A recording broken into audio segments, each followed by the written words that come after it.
오늘 함께 나눌 하나님의 말씀은 시편 35편이 되겠습니다. 본문은 전체지만 28절까지 다 읽기는 좀 뭐해서 중간에 약간 생략을 했는데요. 억울함 벗고 찬송하기까지라는 제목으로 말씀을 나누기 원합니다. 잠깐 우리 먼저 본문을 읽겠습니다. 시작. 여호와여, 나와 다투는 자와 다투시고 나와 싸우는 자와 싸우소서. 방패와 손방패를 잡으시고 일어나 나를 도우소서. 창을 빼사 나를 쫓는 자의 길을 막으시고 또 내 영혼에게 나는 내 구원이라 이르소서. 내 생명을 찾는 자들이 부끄러워 수치를 당하게 하시며 나를 상해하려는 자들이 물러가 낭패를 당하게 하소서. 그들을 바람 앞에 겨와 같게 하시고 여호와의 천사가 그들을 몰아내게 하소서. 그들의 길을 어둡고 미끄럽게 하시고 여호와의 천사가 그들을 뒤쫓게 하소서. 그들이 까닭 없이 나를 잡으려고 그들의 그물을 웅덩이에 숨기며 까닭 없이 내 생명을 해하려고 함정을 탔사오니 멸망이 순식간에 그에게 닥치게 하시고 그가 숨긴 그물에 자기가 잡히게 하시며 멸망 중에 떨어지게 하소서. 내 영혼이 여호와를 즐거워하며 그의 구원을 기뻐하리로다. 내 모든 뼈가 이르기를 여호와와 같은 이가 누구냐. 그는 가난한 자를 그보다 강한 자에게서 건지시고 가난하고 궁핍한 자를 노력하는 자에게서 건지시는 이라 하리로다. 중약을 하고요. 23절로 가겠습니다. 나의 하나님, 나의 주여, 떨치고 깨셔서 나를 공판하시며 나의 송사를 다스리소서. 여호와 나의 하나님이여, 주의 공의대로 나를 판단하사 그들이 나로 말미암아 기뻐하지 못하게 하소서. 그들의 마음속으로 이르기를 아하, 소원을 성취했다 하지 못하게 하시며 우리가 그를 삼켰다 말하지 못하게 하소서. 나의 재난을 기뻐하는 자들이 함께 부끄러워 낭패를 당하게 하시며 나를 향하여 스스로 뽐내는 자들이 수치와 욕을 당하게 하소서. 나의 의를 즐거워하는 자들이 기꺼이 노래 부르고 즐거워하게 하시며 그의 종이 평안함을 기뻐하시는 여호와는 위대하시다 하는 말을 그들이 항상 말하게 하소서. 나의 혀가 주의 의를 말하며 종일토록 주를 찬송하리이다. 아멘.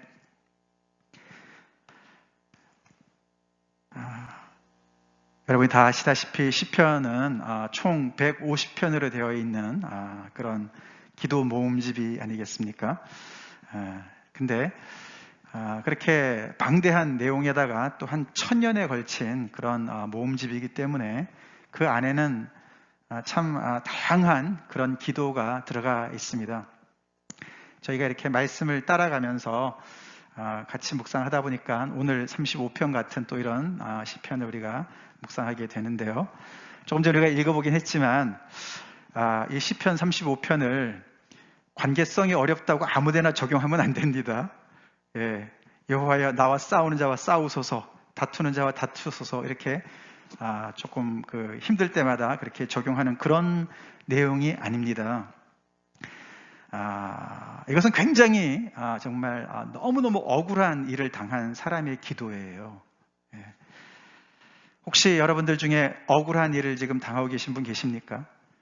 정말 아무리 호소해도 들어주는 사람 없고 해결이 안 되고 그래서 하나님 앞에 정말 나아가는 그런 분 계십니까? 아니면은 본인은 억울함은 없지만은 옆에 그런 사람을 혹시 알고 계십니까? 그런 분들을 정말 향해서 오늘 이 시편 35편은 시편 기자가 이 오늘 제목대로 억울함의 그 자리에서 벗어나서 찬송하는 자리까지 같이 가자고 우리를 격려하는 그런 말씀이라고 볼 수가 있습니다. 그래서 이것은 하나의 어떤 여정입니다. 여행이에요. 억울함의 그 자리에서 어떻게 찬송하는 자리로 갈 수 있을까? 쉬운 일이 아닙니다. 어려운 일이죠. 그것을 함께 가자고. 또 억울함이 변해서 찬송으로 바뀌는 그런 것은 굉장한 어떤 드라마틱한 이야기가 아니겠습니까? 그런 드라마의 그런 주인공처럼 이 이야기를 정말 우리가 함께 그런 이야기를 만들어 가자고 그렇게 초대하는 것으로 우리가 볼 수가 있겠습니다. 이 억울함이라는 거 말이죠. 영어로는 unfairness라고 해야 되나요? 너무나 이렇게 거짓된 어떤 그런 고소함 이런 걸 받아서 너무너무 이제 부당한 대우를 받는 어떤 그런 억울함을 얘기하는데, 사실 우리는 이제 억울합니다 그러면은 모든 걸 다 억울하다고 해서는 안 돼요, 그죠? 우리 마치 어린 아이들이 툭하면 unfair 뭐 이제 이렇게 얘기하는데, 그런 것은 어떻게 보면은 그 개인의 죄일 수 있거든요, 그죠? 성경은 우리의 마음대로 안 된다고 다 억울한 것으로 규정하지 않습니다. 어떤 건 우리가 하나님 앞에 회개해야 될 죄가 있는 거예요. 시편 32편처럼 우리가 하나님 앞에 허물과 죄가 있지 않습니까? 그래서 억울함은 호소를 해야 되지만 죄는 회개를 해야 됩니다. 그래서 세상에서 얘기하는 것, 모든 것들 내중심적으로 안 되는 모든 것들을 억울한 것으로 다 집어넣으면 안 돼요. 이 오늘 시편 35편의 그 기자는 그런 얘기를 하는 것이 아닙니다. 네. 그래서 이 사람이 억울함을 이제 이렇게 당하는 이야기를 우리가 들어보는 건데, 사실 시편 35편은 다윗의 시라는 제목이 붙여져 있어요. 아마 다윗의 그런 일생에서 그가 경험한 것을 기록한 그런 시 같습니다. 그래서 아마 그 쓴 사람이 다윗인 것 같습니다. 근데 우리가 사무엘 상이나 또 다른 성경에 보면은 그 다윗의 인생 이야기 잘 알지 않습니까? 그는 억울한 일을 많이 당했던 사람이에요, 그죠? 예. 잘못한 거 별로 없는데 굉장히 부당한 대우를 많이 받았어요. 누구한테요? 예. 그 나라 왕이자 자기의 장인어른인 사울 왕이 그를 시기해서 그를 너무너무 괴롭혔습니다. 그래서 아마 그렇게 그 사울 왕의 그런 그 정말 괴롭힘으로부터 도망 다니느라고 한 10여 년 이상을 세월을 정말 그 시련을 당했었는데, 아마 그때 그 경험을 쓰지 않았나 이렇게 우리가 유추해 볼 수가 있겠습니다만, 하여튼 간에 이 억울함이 오늘 이 35편에 적어도 자그마치 28절에 이르기까지 그 안에 굉장히 다양한 그런 방식으로 억울함을 당하는 이야기가 그냥 질비하게 나옵니다. 이게 다 이렇게 외부에서 이렇게 사방에서 그를 그냥 압박하는 압력으로 그냥 작용을 합니다. 오늘 내용을 잠깐 우리가 살펴본다면요, 이 시편 기자는 이렇게 얘기합니다. 내가 그들에게 선으로 대해줬는데 그들은 나한테 악으로 갚고 있습니다. 그렇게 얘기를 해요. 내가 한때는 친구처럼, 한때는 형제처럼, 그들이 어려울 때는, 그들이 아플 때는 내가 어머니를 위해서 기도한 것처럼 그렇게 내가 열심히 기도하고 그들을 위해서 그렇게 애를 썼는데, 그들은 뭔가가 뒤틀어져 가지고 나를 계속 나에게 악의적이고 정말 악이 가득한 그런 의도로 나를 대하고 있다라고 이야기를 합니다. 한때는 좋았던 관계를 얘기하는 것이죠. 그런데 갑자기 바뀌어 가지고 이 시편 기자를 괴롭히는 것을 얘기하면서 그는 이렇게 얘기합니다. 그들은 까닭 없이, 이유 없이 저를 미워합니다. 저를 원수 삼습니다. 참 괴로운 일이죠, 그죠? 가까웠던 사람이, 내가 그렇게 사랑했던 사람이 갑자기 태도를 바꾸고 오히려 나를 미워하고 아무런 이유도 없이 미워하는 그런 부당한 일을 당하고 있는 것이. 근데 그것이 미움으로 그냥 끝나는 것이 아니라 구체화되면서 그들은 거짓말을 꾸미고 거짓말로 모략을 하고 있습니다. 나를 중상모략을 합니다. 라고 얘기하면서 나를 비방하고 조롱하고 아하라고 나를 보고 나를 놀립니다. 그런 얘기를 합니다. 이게 오늘 표현에 이제 아하라는 단어가 이제 몇 번 나오는데요. 조롱의 그 의성어죠. 마치 어떤 짐승의 소리와 같다고 그래요. 그런 어떤 그 소리를 내는 건데, 보고 이제 그냥 비웃는 것이죠. 그렇게 이 시편 기자를 괴롭히고 있어요. 사울과 그의 측근들, 다윗을 잡으려고 그냥 달려드는 그런 사람들의 어떤 그런 심리 상태를 우리가 상상해 보면 좀 더 구체적으로 이해가 될 것 같습니다. 그러면서 그들은 이런 비방과 조롱의 말로서 이제 하면서 점점 더 이제는 물리적인 어떤 다툼과 싸움으로 번지면서 군대를 동원하고 마치 전쟁을 일으키듯이 다윗을 추격하는 어떤 그런 일들을 이제 단계적으로 이렇게 좀 정리를 해본 건데요. 다툼과 싸움을 하면서 결국은 이들이 그를 잡으려고 웅덩이를 파고 함정을 파고 거기다가 그물을 숨기고 그를 생포하려고 했다는 거예요.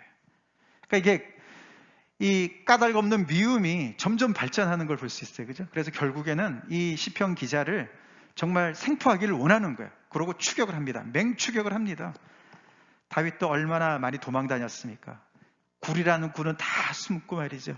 광야로 숨고, 숨으면 또 소문이 나서 또 그냥 추격해 오니까 또 도망가고, 그렇게 세월을 보내지 않았습니까? 그렇게 맹추격을 하는 거예요. 그래서 이들의 목적은 그냥 괴롭히는 정도가 아니었어요.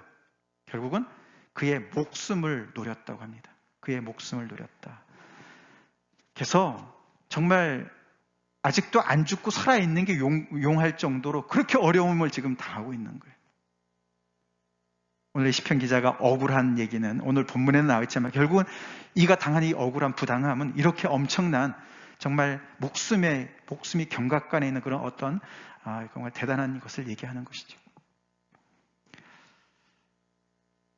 저희 안에 이런 어려움을 겪고 계시는 분 혹시 계시는지 모르겠어요. 제가 알기로는 이 정도는 안 계시는 것 같은데 그래도 비슷하게 굉장히 이렇게 부당한 그런 정말 대우를 받은 분 이야기는 제가 몇 분 알고 있습니다. 그러나 세상을 우리가 통틀어 볼 때 여전히 이런 부당한 억울한 일을 당하는 사람들 많이 있습니다. 그렇죠? 세상에 많습니다. 아직 살아있는 게 기적일 정도로 그런 굉장히 어려운 시절을 겪고 있습니다.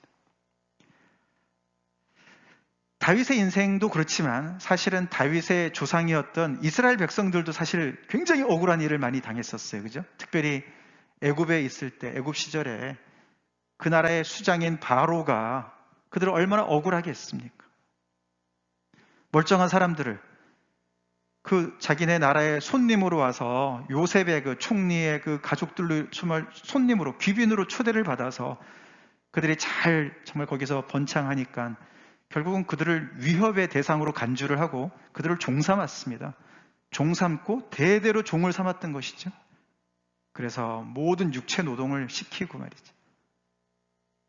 그런 억울함을 당했던 것을 보게 되죠.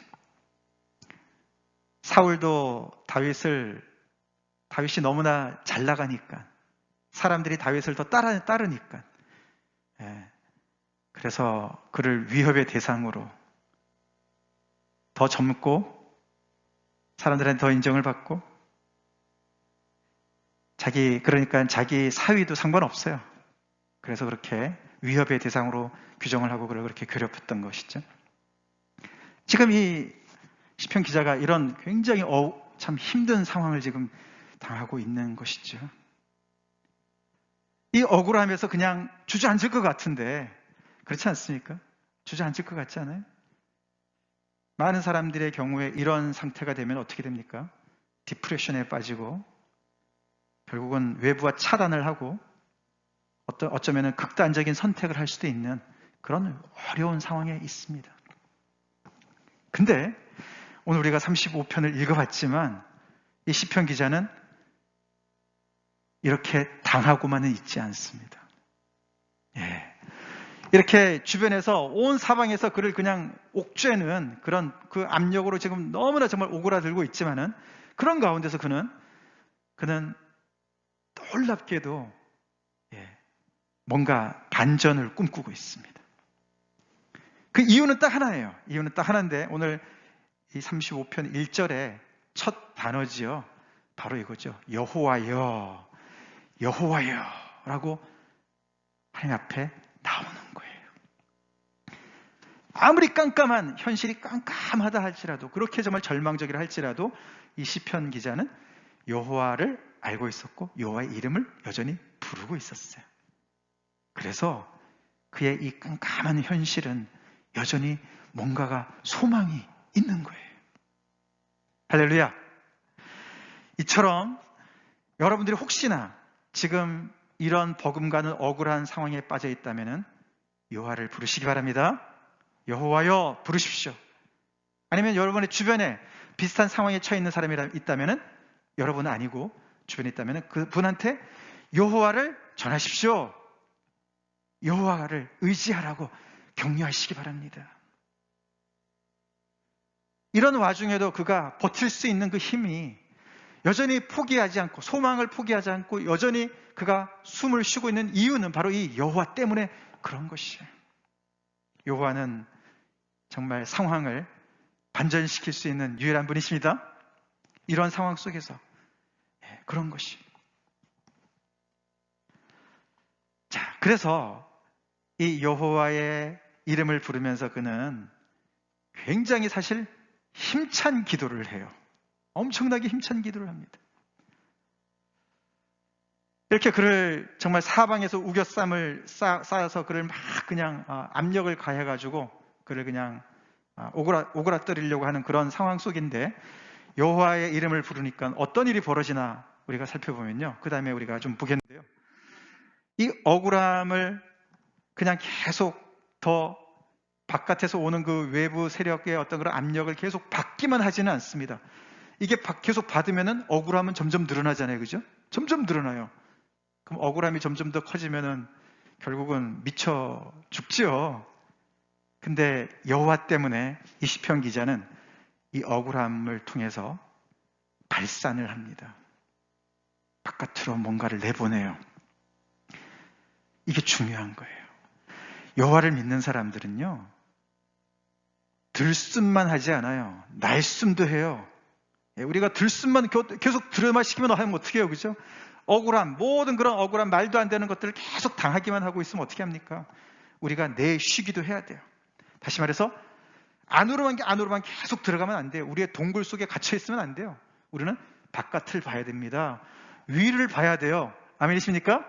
그것을 가능하게 하게 하시는 분이 여호와시라는 거예요. 그래서 아까는 화살표가 안으로 들어갔지만 지금은 이제 여호와 때문에 바깥을 향합니다. 그래서 이 억울함이 표현되도록 해요.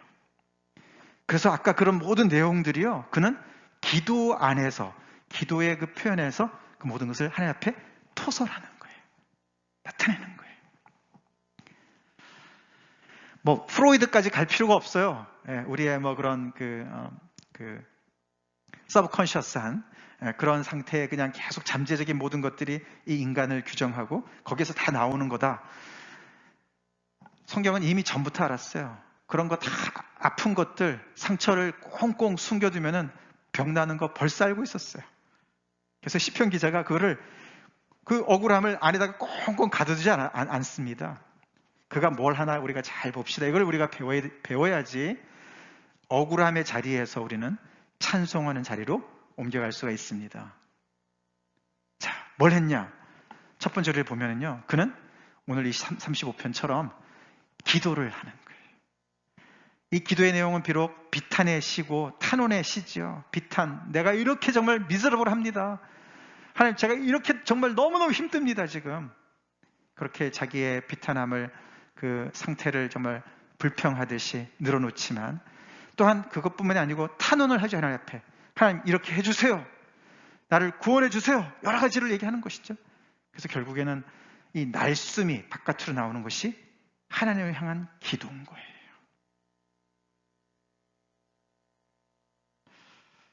기도만 해도 숨통이 트이죠. 자, 그런데 그 기도가 이제 발전되면서 뭐라고 얘기하냐면요, 오늘 본문을 제가 이렇게 정리를 해드린 거예요. 여러분이 보시기 쉽게. 하나님, 저에게 나는 내 구원이다 라고 말씀해 주세요. 그렇게 얘기합니다. 이게 하나님의 말씀이잖아요. 그죠? 하나님의 약속입니다. 그죠? 내 상황이 아무리 이렇게 지금 너무너무 지금 미저러블 하다 할지라도 하나님은 이 상황을 완전히 바꾸실 수가 있습니다. 저에게 구원을 베푸실 수가 있습니다. 저는 그거 압니다. 근데 하나님께서 직접 저한테 나는 내 구원이야, 내가 너를 구원할 거야, 그렇게 말씀해 주세요. 그렇게 얘기합니다. 하나님의 약속을 붙잡죠? 그러고는 그는 하나님 앞에 명령어를 합니다. 명령문으로 간구하는 거예요. 나를 구해주세요. 나를 건져주세요. 하나님 앞에 무슨 맡겨둔 사람처럼 말이죠. 그렇게 담대하게 기도를 합니다.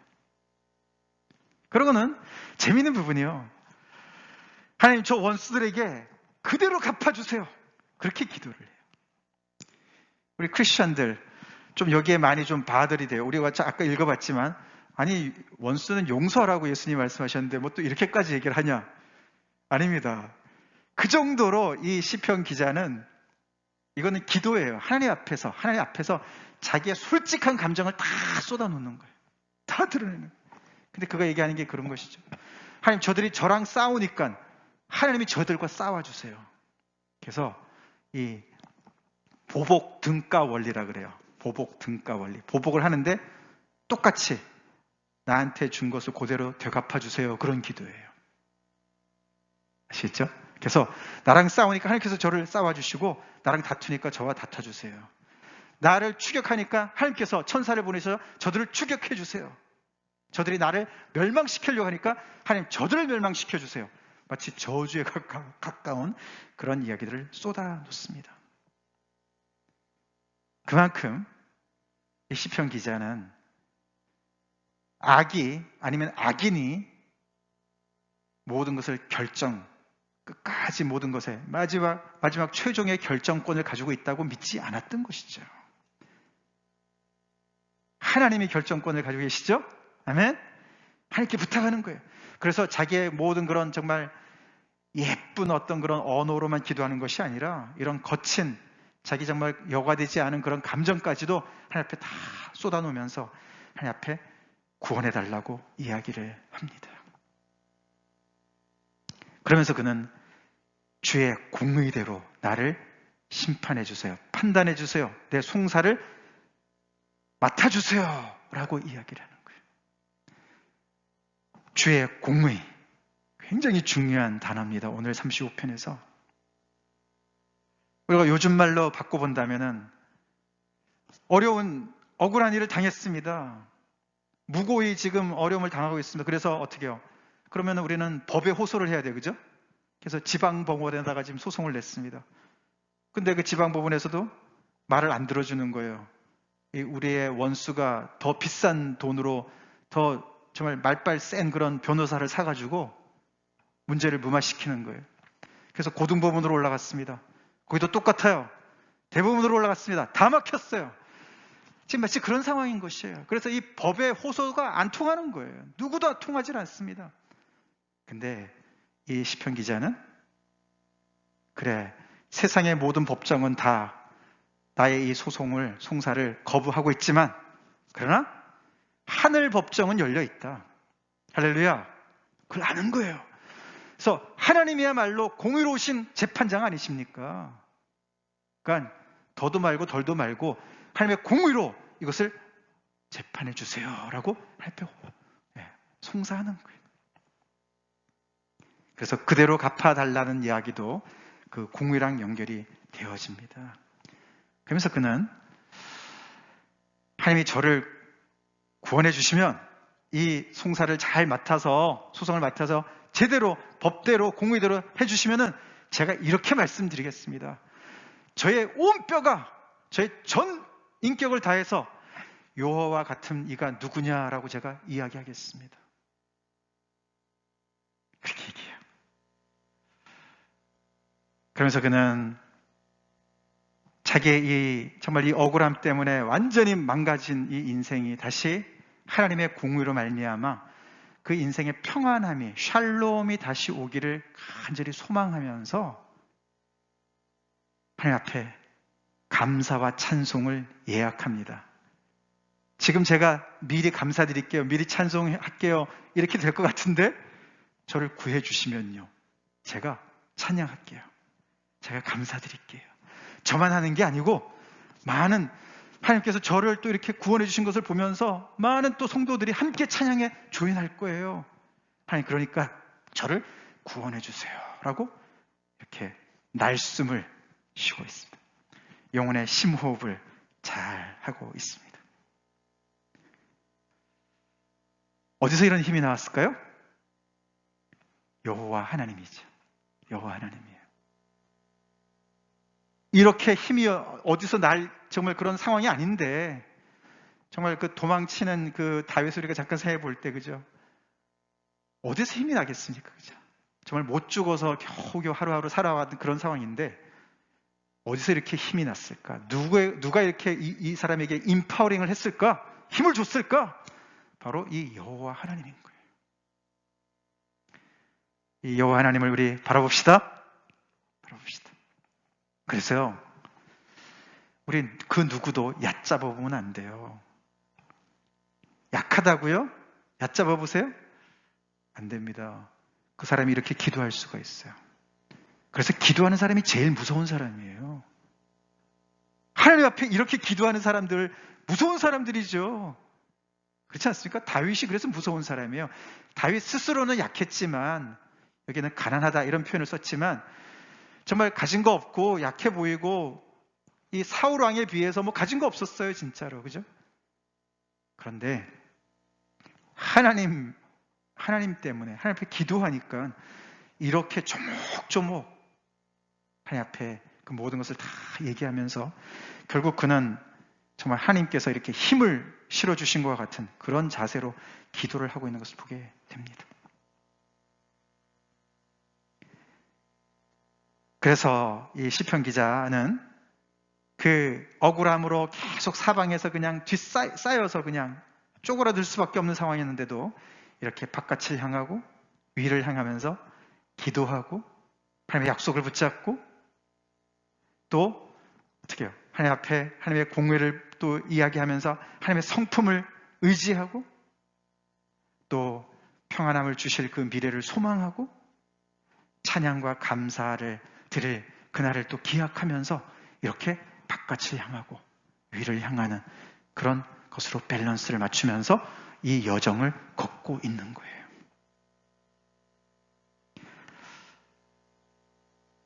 그러나 28절 오늘 마지막 절은 이 기도가 응답되었다라고 얘기하지 않습니다. 미래형으로 끝납니다. 나의 혀가 주의 의를 말하며 종일토록 주를 찬송하리이다. 미래형으로. 하나님이 저를 구원해 주시면 제가 종일토록 찬송하겠습니다. 그렇게 얘기를 합니다. 이 기도가 응답이 되었을까요? 성경 아는 분들 아시잖아요. 그죠? 한 10여 년 걸렸지만 되었습니다. 그래서 하나님께서 다윗을 세우시고 다윗을 왕으로 세우지 않습니까? 이스라엘 백성들은 좀 더 오래 걸렸어요. 그죠? 한 400년 걸렸어요. 시간은 좀 걸렸지만 하나님께서는 공의를 베푸셔서 다윗도 세우시고 그의 기도를 들어주시고 그의 찬송을 받으시고 이스라엘 백성들도 구원하셨다는 것을 우리가 보게 됩니다. 특별히 여호와 같은 이가 누구냐? 이 질문 말이죠. 이건 이제 수사학적인 강조법이죠. 그죠? 거기에 대답하라는 말이 아니에요. 그죠? 뻔한 내용이지만 강조하는 거예요. 굳이 대답을 하라면 무슨 대답이 나와야 돼요? 노원이죠. 노원. 아무도 없다. 여호와 같은 이가 누가 있겠느냐? 아무도 없다. 이렇게 성경에서 곳곳에서 하나님은 정말 견줄 만한 대상이 없다라고 얘기를 하는 거예요. 그 비교가 될 사람이 없다는 거예요. 대상이 없다는 것이에요. 그렇게 얘기하는데 그게 이제 이 유대인들의 그 찬양 속에서 아니면은 간증 속에서 굉장히 대표적인 그런 그 표현이거든요. 그들은 어디에서 무엇을 근거로 이렇게 우리 하나님 여호와랑 견줄 그 대상이 아무도 없다 이렇게 배타적으로 이야기를 했을까? 그게 이제 오늘 본문에도 여기 10절에 나왔지 않습니까? 아까 나왔는데 우리가 성경 한 두 군데만 살펴보기를 원하는데요. 먼저는 우리 출애굽기 15장에 그 이스라엘 백성들이 그 애굽을 빠져나올 때 말이죠. 그 홍해를 가르고 거기를 마른 땅으로 같이 건너서 건너편에 갔을 때 그때 그들이 하나님의 그 놀라운 구원의 그 손길을 경험하면서 그들이 찬양을 합니다. 그게 이제 출애굽기 15장 이야기인데요. 같이 한번 읽어보겠습니다. 시작. 여호와여 신중에 주와 같은 자가 누구니이까? 주와 같이 거룩함으로 영광스러우며 찬송할 만한 위엄이 있으며 기이한 일을 행하는 자가 누구니이까? 여기도 주와 같은 자가 누구니이까? 라는 말이 나오는데 여기서 얘기는 그들이 무슨 신학 공부를 해가지고 얘기하는 게 아니잖아요. 그죠? 깨달아서 얘기하는 게 아니에요. 머리로. 그죠? 직접 체험을 한 거예요. 지금 앞에는 홍해가 가로막고 있었고 뒤에는 바로의 군대가 다시 추격해가지고 그들을 잡으려고 막 오는 그 상황 속에서 하나님께서 놀랍게도 그 홍해를 마른 땅같이 가르시고 거기서 그들을 탈출시키신 거 아닙니까? 그걸 보고 얘기하는 거예요. 우와! 하나님의 전능하심에 놀랬죠. 도대체 이 하나님은 어떤 분이시길래 바다도 가르시나? 그래서 여기 주와 같은 자가 누구니까? 아무도 없습니다. 여기서 놀란 거는 하나님의 전능하신 능력에 놀라는 장면이죠. 거기에 반해서 오늘 10절이나 또 비슷한 내용이 저기 시편 또 113편에 나오는데 같이 한번 읽어보겠습니다.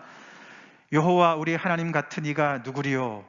높은 곳에 앉으셨으나 스스로 낮추사 천지를 살피시고 가난한 자를 먼지 더미에서 일으키시며. 여기서는 이 시편 기자가 뭐에 놀라는 것 같습니까? 우리 하나님 같은 이가 누가 계시겠습니까? 앞에는 전능인데 여기는 뭘 것 같습니까? 오늘 본문처럼 근데 이 놀라운 전능자 하나님이 너무너무 놀랍게도 이렇게 스스로 낮추셔서 가난한 자들 편에 서시는 분이라는 거예요. 거기에 놀라는 거예요. 어떻게 이런 분은 정말 어디 견줄 데가 없다라고 얘기를 하는 거예요. 우리 여호와 하나님 이런 분이신 줄 여러분 아시죠? 할렐루야. 할렐루야. 애굽의 신들도 그랬고요. 바벨론의 신들도 그랬고요. 로마의 신들도 그랬고요. 모든 제국의 신들은 다 가진 자 편에 섰습니다. 강한 자들 편에 섰습니다. 근데 이 여호와 하나님은 유독히 이분은 약자 편에 서시는 거예요. 이스라엘 백성들이 너무너무 불쌍한 그 바로가 꿈쩍이나 했겠습니까? 이 이스라엘 백성들이 무슨 용을 쓴다고 거기서 탈출할 수가 있겠습니까? 그죠? 그렇게 모든 것을 다 박탈당한, 모든 기본권을 다 박탈당한 그런 종으로 대대로 살아왔던 그 사람들, 스스로도 그런 어떤 혁명적인 생각을 할 수 없었던 그런 사람들이었습니다. 다 버림을 받은, 누구 하나 신경 쓰지 않는 그런 사람들이었어요. 하나님께서 그들의 편을 들어주신 거예요.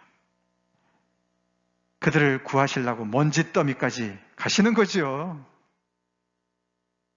오늘도 보니까 그는 가난한 자를 그보다 강한 자에게서 건지시는 분이시다. 할렐루야. 할렐루야. 그래서 이분이 이렇게 전능하신 분이시고 이렇게 또 가난한 자 편에 서 계시니까 이분이 역사하시면 무슨 일이 일어나겠습니까? 이 두 개가 합쳐지면 뭐가 일어나겠습니까? 세상이 뒤집어지죠. 강한 자들 중심으로 약자들의 모든 것을 탈취해서 자기들 나름대로 세운 모든 그 질서가 다 뒤집어 엎어지겠죠. 그죠? 그것이 바로 오늘 본문의 주의 공의라는 단어예요. 주의 공의. 주의 공의. 그러면 우리는 두려움만 있을 수도 있는데 사랑과 대조되는 거라고 생각하기 때문에 그렇지 않습니다. 잘못했으면 두려워해지죠.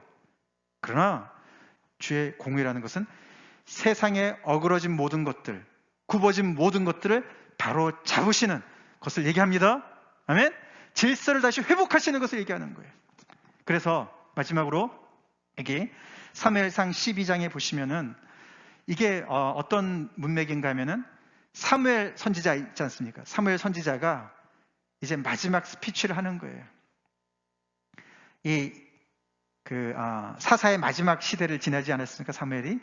근데 그 사람들한테 내가 지금까지 너희들을 어떻게 대했냐 그 얘기를 하면서 지금 그 자기가 지금까지 행한 사역을 하나님께서 이 백성에게 어떻게 하셨냐랑 빗대서 얘기를 하는 장면이에요. 같이 읽어보겠습니다.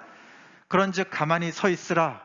여호와께서 너희와 너희 조상들에게 행하신 모든 공의로운 일에 대하여 내가 여호와 앞에서 너희와 담론하리라. 자, 그러면서 그는 이스라엘 백성 그 역사 속에 역사하신 하나님의 구원의 이야기를 쫙 펼쳐나가시는데 그 얘기를 하는데 여기 뭐라고 얘기하냐면 그걸 모든 공의로운 일이라고 표현하는 거예요. 즉 다시 말해서 주의 공의는 이퀄 주의 구원이에요. 할렐루야. 주님의 공의는, 하나님의 공의는 이 전능하심으로써 이 정말 가진 자들에게 늘 짓눌려 사는 이 사람들이, 이 가난한 자를 다시 일으켜 세우시는 그들과 편을 먹으시는 그 하나님께서 역사를 이루어 가시니까 그것이 바로 세상에는 공의로 나타나는 거예요. 그래서 바로는 겸손케 되고 이스라엘 백성들은 높아지고 찬송을 하게 되는 역사가 일어나게 되는 것이죠. 오늘 시편 기자는 그 억울함을 하나님 앞에 호소하고 그것을 다시 하나님께서 다시 다 신원하셔서 모든 것을 회복시켜주는 그런 역사를 이루어 간다는 것이죠. 그것이 근데 하나님이 한 번, 두 번, 10번 이렇게 하시는 게 아니라 그게 하나님의 성품이라는 것이에요. 할렐루야. 할렐루야. 세상을 창조하신 그분께서 이렇게 공의로우신 분이시고 그분은 또한 그런 공의로우신 분으로서 당신의 백성들이, 자녀들이 그런 공의를 베풀기를 원하신다는 것을 우리는 꼭 기억해야 돼요.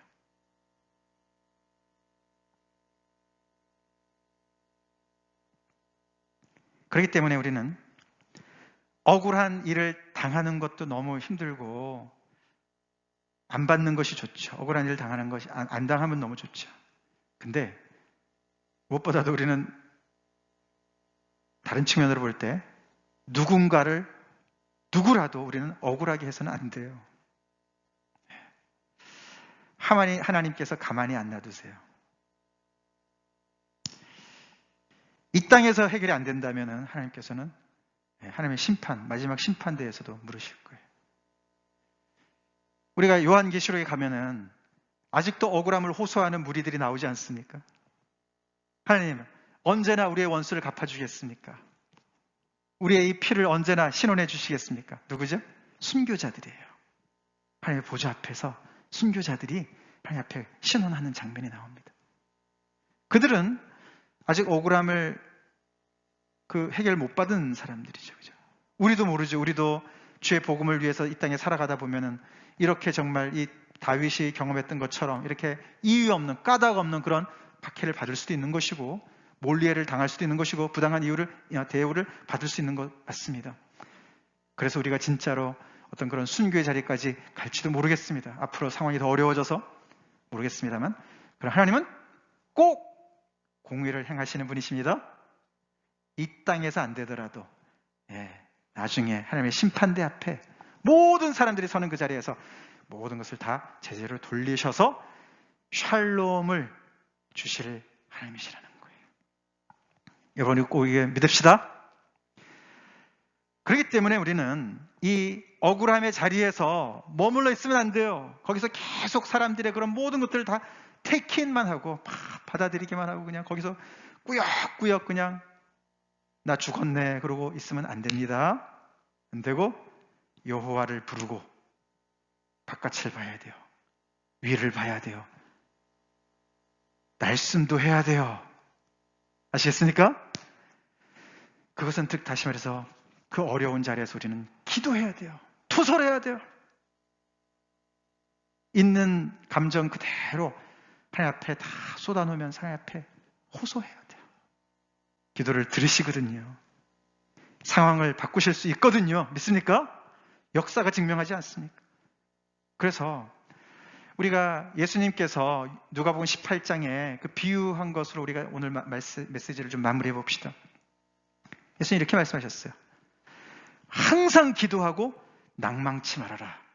거기에 대한 비유로 얘기하시는 거예요. 어느 타운에 과부가 있었는데 억울한 일을 당한 거예요. 근데 거기에 재판장이 있었는데 이 재판장이 불의한 사람이에요.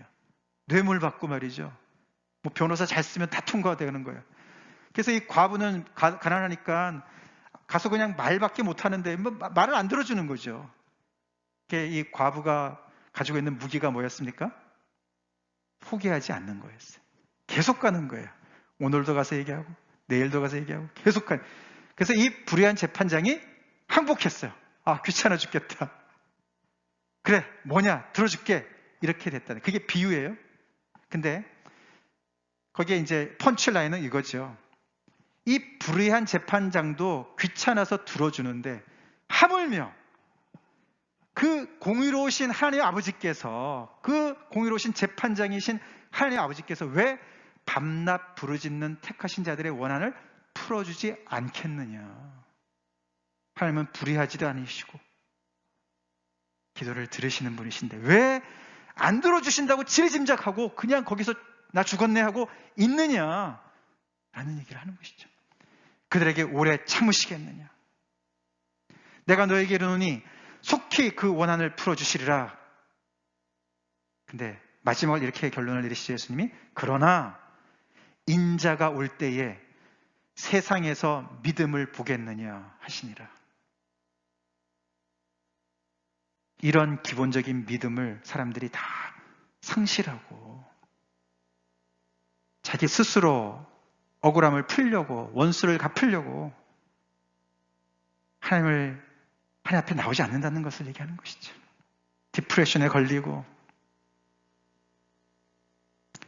온갖 비러니스에 꽉 그냥 쩔어가지고, 그렇죠. 억울한 것은, 우리 마음속에 들어가 있는 억울한 것은 우화병이라는 거 있잖아요. 우화병. 그 백약이 무효예요. 여호와만이 약이 됩니다. 다 같이 기도하십시다. 다 같이 기도하겠습니다.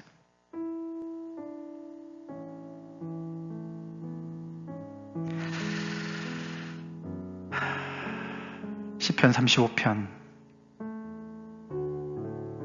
다윗의 인생, 억울함이 가득했던 그 인생입니다. 하나님은 도대체 왜 이런 것을 허락하셨을까? 혹자는 그렇게 얘기합니다. 다윗 안에 있는 사울의 기질을 하나님께서 없애시느라고 그러셨다. 말이 되는 것 같아요. 우리가 억울한 일을 당했을 때 그것 때문에 우리는 괴로워합니다. 아파합니다. 분해합니다. 근데 거기서만 머물면 안 되고 오늘 시편 기자처럼 들숨이 있으면 날숨이 있어야 돼요. 여호와를 붙잡고 하나님과 스트럭을 하다 보면 우리 안에 나도 모르는 다른 사람보다 강하다는, 잘났다는 그 교만, 하나님 없이도 내가 모든 것을 할 수 있다는 그 교만, 사울의 교만, 그것을 보게 되는 것이죠. 사울과 다윗의 차이는 거기에 있는 것이죠.